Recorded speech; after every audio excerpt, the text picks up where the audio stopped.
All right. What is going on, everyone? This is Judy Vergara here, and welcome to episode 73 of Entrepreneur in the Spotlight. And tonight, we're hanging out with the one and only Maria Wendt. Maria here is a social media strategist, brand strategist, and sorry, I have so much things happening. Okay, for real this time, okay? Maria is a brand strategist and she's a designer for female entrepreneurs. She's teaching women how to build brands that attract their ideal clients to them, right? So Maria, give us a little bit of an intro and give us a little sneak preview what it's like inside your world. Yeah, well, thank you so much for having me. I always love sharing my thoughts. It's always a little flattering. So I'm always excited to come on here and do things like this. Basically, like you said, what I do is I help entrepreneurs build brands that attract their clients to them. I know a lot of entrepreneurs, they get started and they want to own their own businesses for the freedom. And unfortunately, what happens is sometimes, it's a joke in the industry that, entrepreneurs would rather work 80 hours to avoid working 40 hours for someone else. So I find that a lot of entrepreneurs, they're sort of caught working all the time instead of having that freedom that they really wanted when they start. So my thought is if the clients come to you, you do have that freedom. You do have that financial peace of mind. And so what I work with my clients to do is build brands that attract the clients to them. So the clients are coming to you and you're not sort of out in the trenches pulling teeth to make sales. So that's what I do. I've been in the industry for about 10 years. I've owned my own business for about 3. And yeah, just doing it, loving it. Yeah, every minute of it I love. 10 years. What are you like? You're like 18, right? No, I look very young. No, so my dad actually, he owns a web design agency and I started working for him when I was in high school. And then I went to college and I majored in this. And then quite soon after I started my own business. So it has, I joke that I have a baby face, but I really do have, 10 years of doing this. And it's your true passion when you can do it for a decade and still love it. Oh yeah, for sure. Yeah. We have Amber saying hi. Hey Amber, how's it Hey, going? Amber. Nice to see you here. And we also have Shelby hanging out with us. What's up, ladies? So yeah, so at this point in time, you probably touched up on it, but what exactly is amongst all that? What exactly is your area of expertise? So it's a few things, I guess. On the one hand, there's the tangible stuff like a website, a logo, the graphics. That's sort of I call it the graphics or the vision side of things. But then there's also the very real side, which is just as important, and that's the strategy. And I always say that good brands are a marriage of the two. So you have the visuals, but you have the strategy, and that's what equal the results.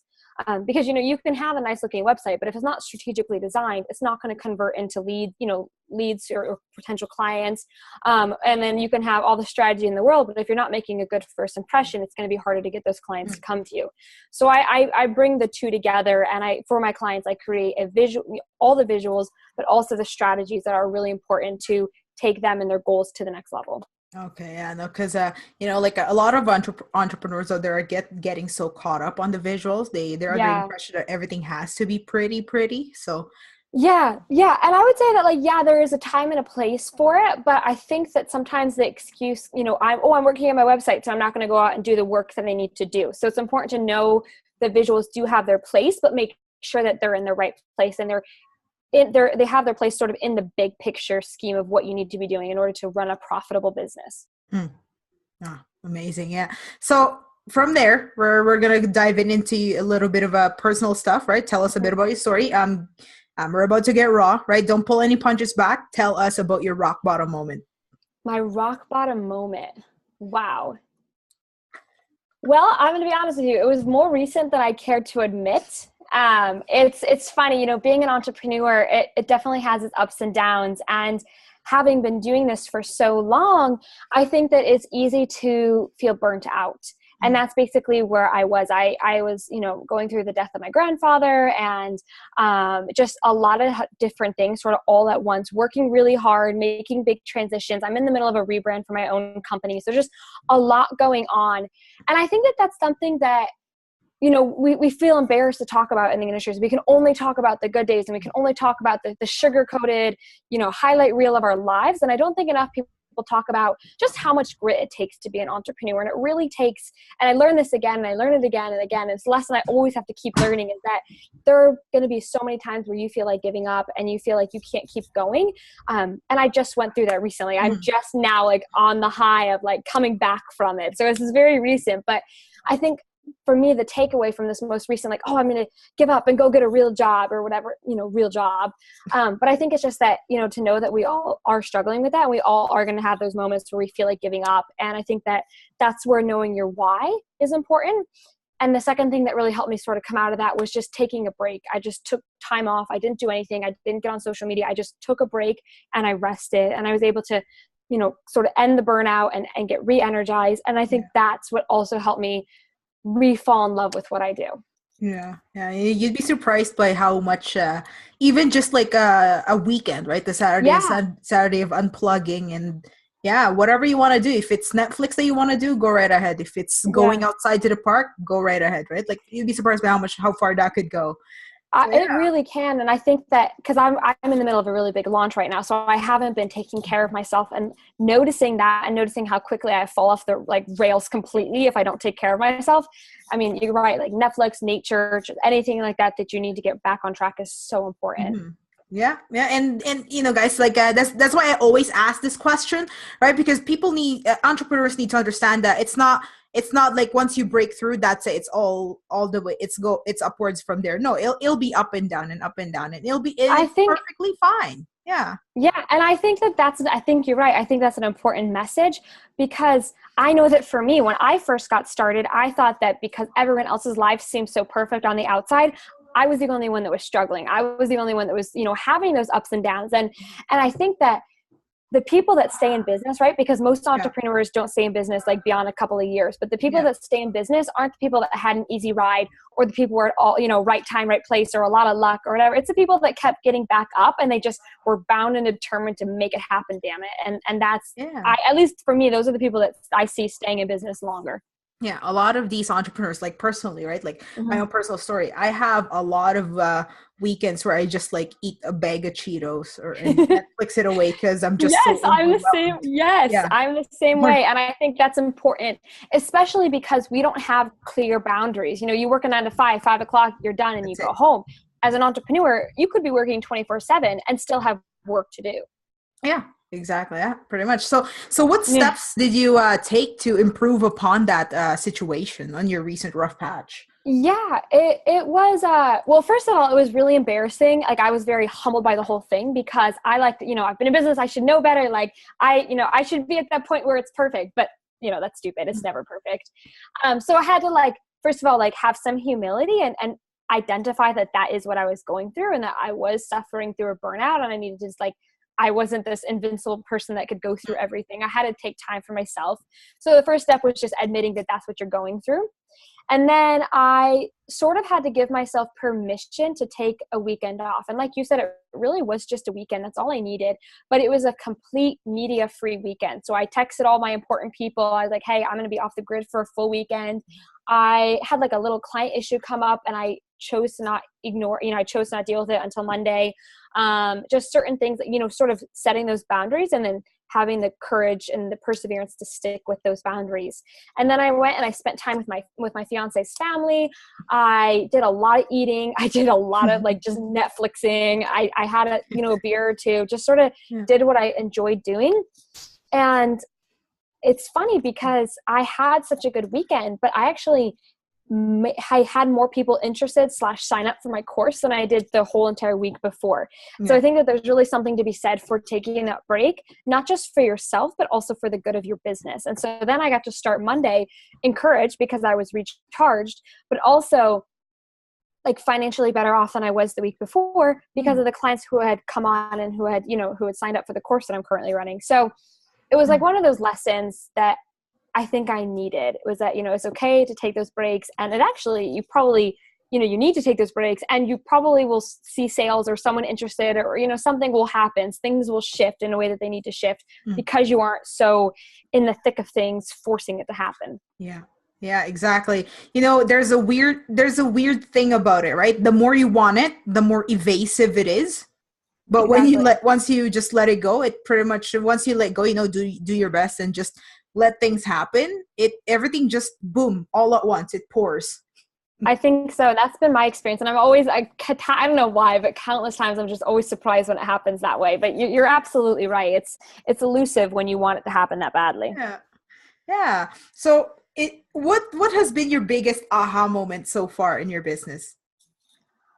Wow. There's so many. It's hard to pick.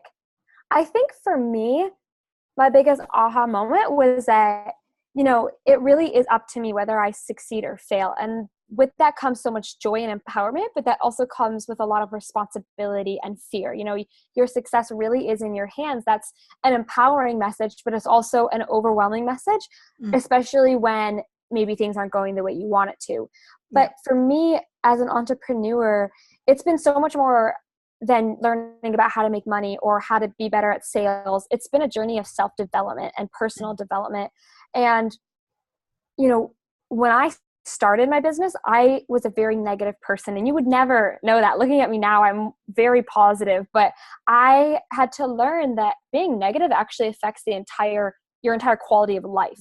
And so that's just one example of how for me it's been less about one aha moment and more about tiny little aha moments that build up to a journey of personal development, self-development. Yeah, it's well, a lot of people have read it, but so if you have you read the book The Slight Edge? No, but I've heard it No? recommended. No, Yes, yeah. highly recommend. Okay, yeah, Yeah, yeah. One of my good yeah, friends recommended that. yeah. And guys, you should check it out as well. Yeah, it's like one of those things, like you said, the small things that add up, and then Hmm. suddenly one of these days, boom, it all Yeah, comes together. So yeah, that's good. I'm actually going to write that. The slightest edge. The Slight Edge. Oh, the Yeah, slight edge. Okay. yeah, definitely write that down. Yeah. Yeah. I'm So always looking for new books. I've read the one that I really, really got me started, and a lot of people read it, is The Big Leap by Gay mm, Hendrick. I think that one's a really, really good one. And that it's all about basically the short version of it is just do what you do best, operate in your zone of genius, and delegate the rest.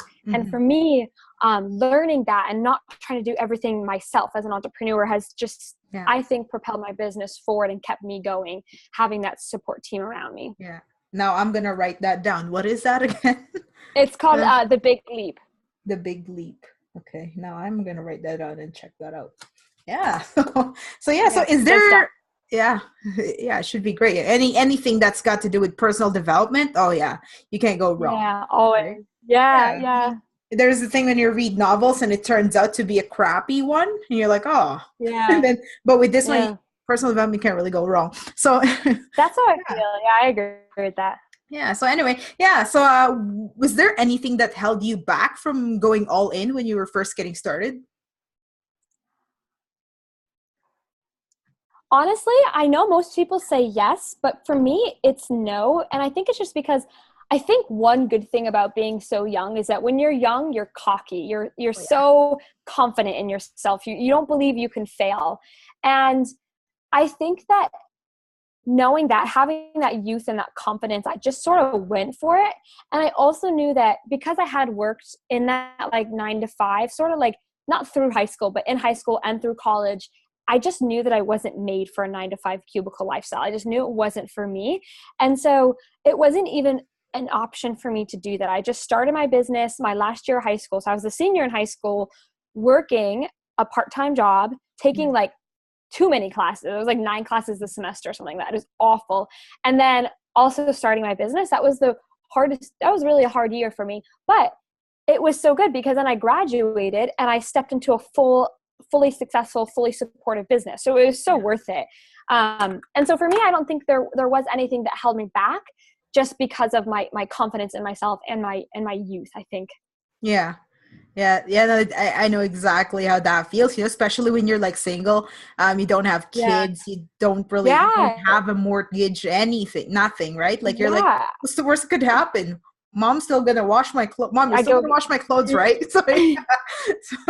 yeah, I just, Yeah. yeah. And it helps too for me is that like I wasn't engaged at the time, but I was dating at the time, and my fiance just got a really Mhm. good job. So it was like one of this all my little ducks were in a row, and it just worked out really well for me. And it would have been stupid to not do it. It just made so much sense for me at the time, which is, I realize is an opportunity and a gift that some people don't get to have. So I'm very aware of that. I'm very grateful for that. Yeah, exactly. Yeah. So what has been the best advice you've ever received? You have such good questions. I like you say that, and then like all the good advice I've ever heard comes to me. You know what? I'll give you a story. I think this is one piece of advice that I've really been sitting with recently. So when I was first getting started, probably like 3 years ago, there was a client of mine, and something wasn't going right, and I was just sort of like learning the ropes. I was still learning how to like deal with clients on my own.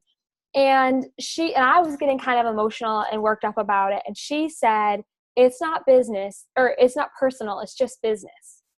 And that piece of advice has really stuck with me, because working with females in general, and I'm not coming across as sexist, hopefully you all know, like, give me the benefit of the doubt here, but like there are times where we can tend to get our emotions and our personal feelings involved in maybe a way that people that stay in their masculine energy don't. And I think that in a way that's good. Like, I love being in tune with my feminine energy and being in tune with my feelings. But at the end of the day, this is a business. It isn't personal. And your clients are your clients. And you have to have that level of professionalism with them. And so that advice has just been in the back of my head. And whenever there's something where I'm starting to feel emotional or reactive, or not being, not acting in a professional way, I always remind myself that it's not personal, it's business. And so, you see someone like, talking badly about someone, or you see someone like, cause it's all kind of a bubble in the female entrepreneurship and, industry. And so for me, I try to always keep level of professionalism, even if like my client is being emotional, or there's some kind of issue, or we just need to have a little bit more communication, or whatever it is. I try to be the one that stays very professional and sort of sets the tone for the relationship, because I have not done that in the past, and that hasn't served me well. Yeah. Oh, yeah. That's awesome.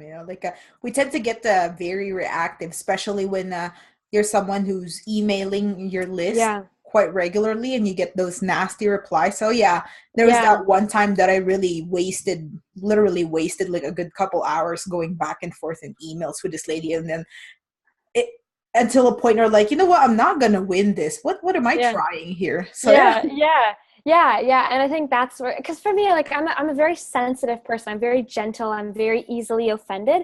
And that can be tough to be in a professional, element where I really care about what people think about me, and I want them to like me, and all of those things, which are very good, but it is important. And that's why it was so useful for me, it's not personal, it's business.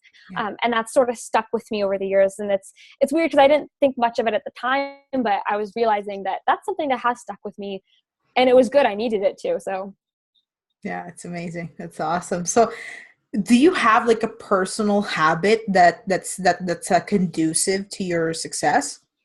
Yeah, I have a lot, actually. One thing I do is I work out almost every single day.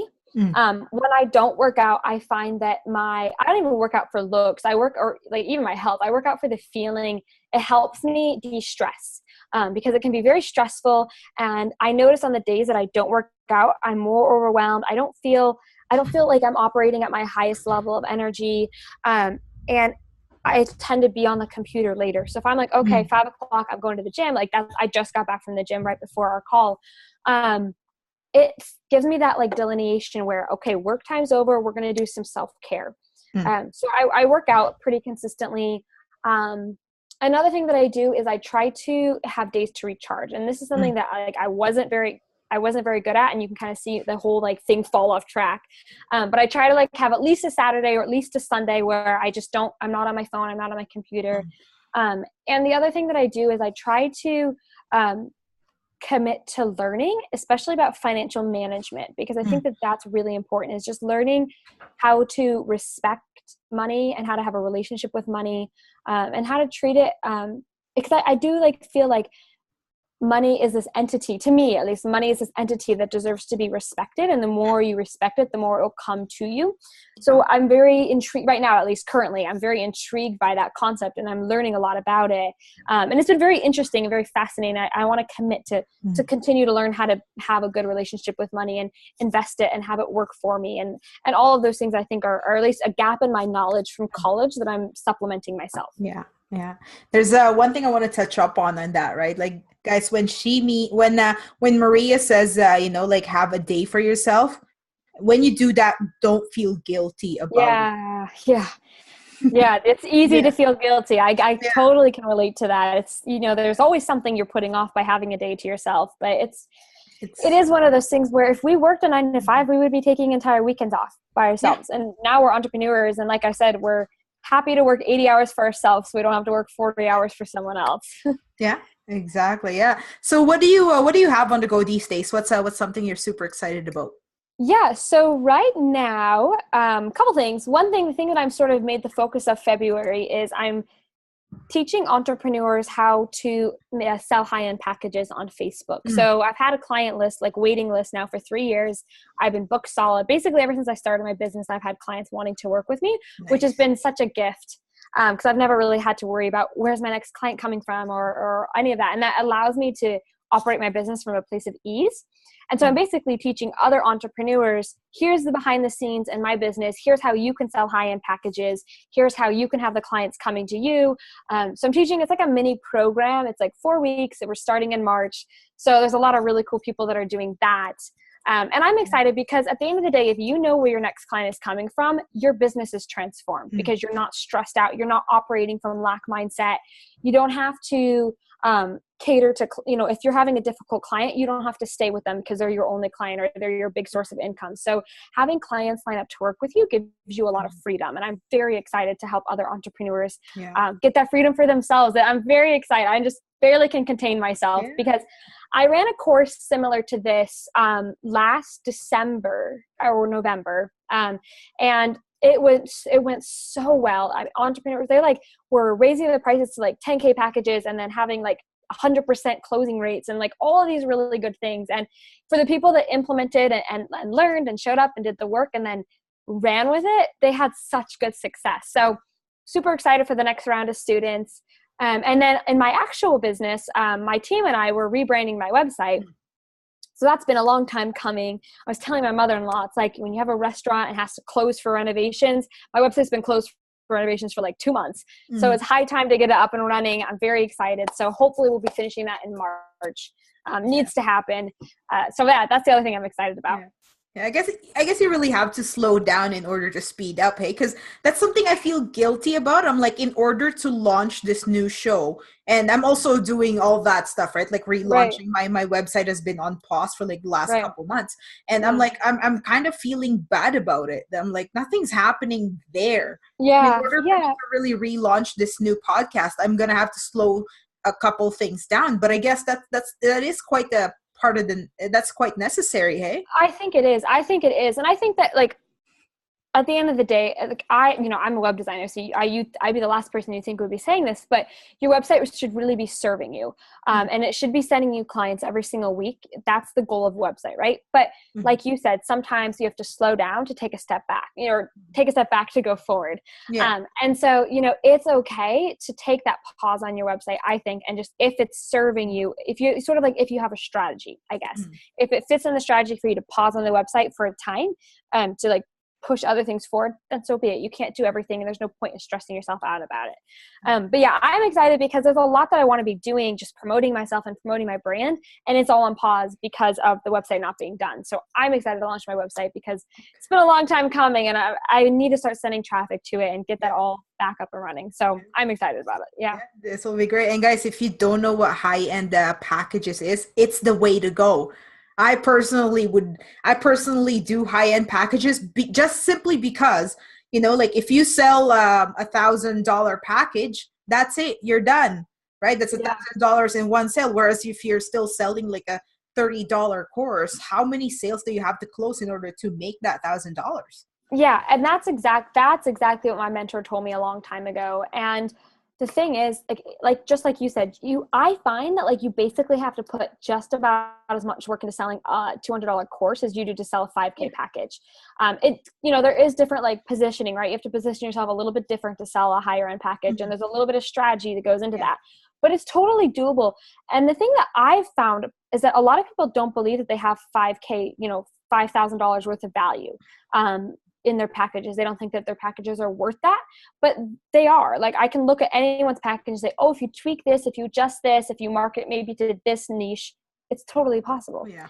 And so that's a message of empowerment that I'd like to share, is that no matter what your industry is, you can definitely do it. And it's going to make your life a lot easier.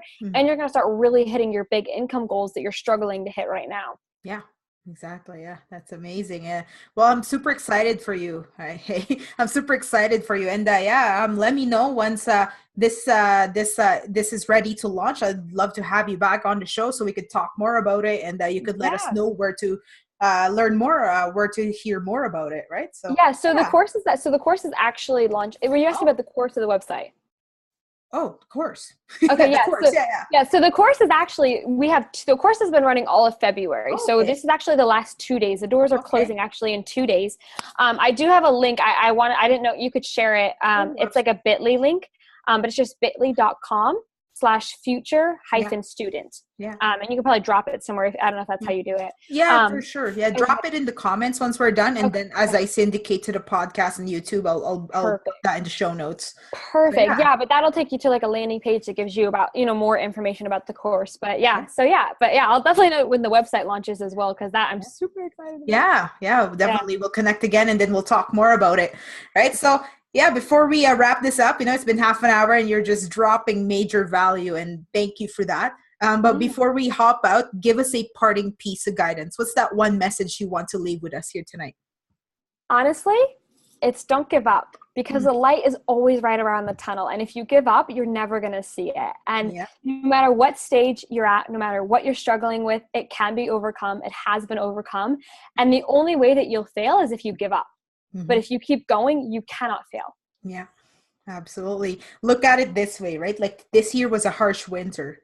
But guess what? Spring is coming up. Yeah, it is. Winter always ends. Spring always comes up. So look at it this way. It's the same as with your struggles. Yeah, it's so true. Yeah. And do something that makes you feel good about yourself, because when you feel good about yourself, that's going to carry into your business. So that's what I do. I try to feel good about myself, and then all right, things flow better. All right. Awesome. Well, thank you so much for having me. Yeah, thanks for hopping out and hanging out with us here. I really do appreciate that, especially you delivering value. I really do appreciate that. And guys, thank you so much for sharing this experience with myself. It's been great. It's been real pleasure hanging out with Maria here. As usual, keep the hearts, the likes, the shares, the comments coming in. Make sure to turn on live notifications. That way you never miss out. If you have any questions for Maria and myself, drop them in the comments, and watch and look out for the link that she's about to drop. It's an amazing course. I truly support high ticket offers and learning how to promote high ticket offers. So definitely check that out. And if you're watching from YouTube, make sure to hit subscribe. If you're listening from the podcast, make sure to hit subscribe as well. Other than that, you guys have an awesome evening, and we'll see you on the next episode of Entrepreneur in the Spotlight. Bye, guys. Thank you so much.